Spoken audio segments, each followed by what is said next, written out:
Hey guys, so I wanted to talk about what's going to be our medicine for the year. So we are going on, if you could not already guess, we're going on a rose walk. The rose is going to be beautiful medicine for transforming grief, working with your soul. It's soul work. That's what it is. That's what it's known for.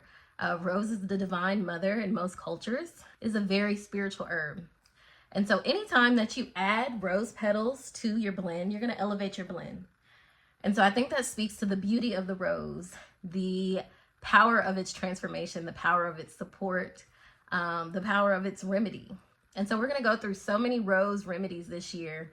And it won't just be solely rose. We're going to work with some of her companions. So we're going to have some different herbs and flowers that really pair well with the rose. But this year I really wanted to share what that journey was like for me. And I know there are so many people out there that are still looking for this type of medicine as they find their way back home, because I feel like that is what rose does. It brings you back home to yourself. It takes you on a really sacred self-love affair. You know, you're going to be looking at self-worth. You're going to be looking at value. You're going to be looking at purpose. And you're going to be unpacking pieces of your heart that you didn't know needed to be touched.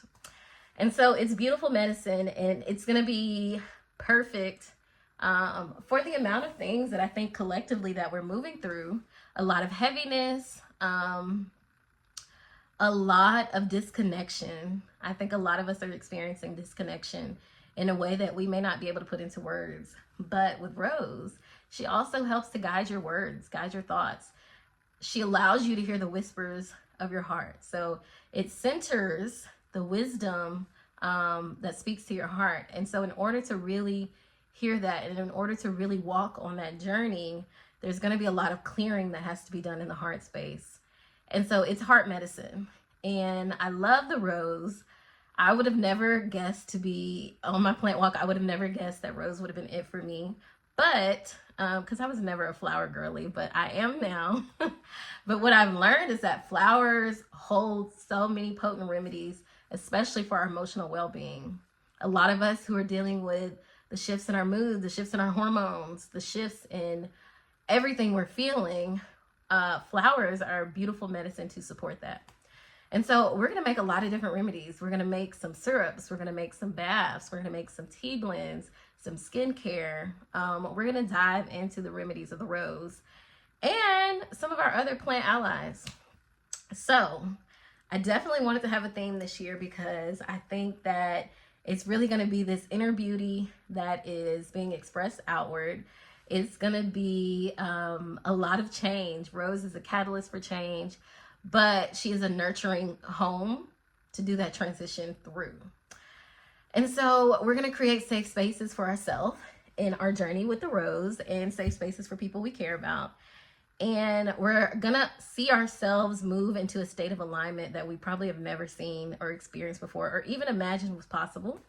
And so I'm really excited to share this with y'all because most people have not seen my plant walk video, but I learned so much about the rose just by going on that journey, just by bathing in the rose, sipping her tea, making tinctures with the rose, meditating with the rose. It was so much. Again, I've left my corporate job in order to focus solely on this soul work and move into community. She brought me back to community. If I had to sum it up, Rose was a walk with God, and it was very gentle. It was very nurturing. It was very, it was soft. It was very soft. And so this year, that's what it's about. How do we say yes to the change that helps us to embody our softness? And when I say softness, I mean ease. I mean what's natural to us, and what flows. When I think of softness, I think of flow. I think of natural. And how a lot of us don't have permission to embody that, but a lot of us are out of alignment. A lot of us are disconnected to our spirit, to our soul. And so that's going to be the walk of the rose, is we're going to get reconnected to all of those things. So I want to share with you something that I wrote about the rose and our journey that we're going on this year. Welcome to the remedies of the rose. She is light but staining.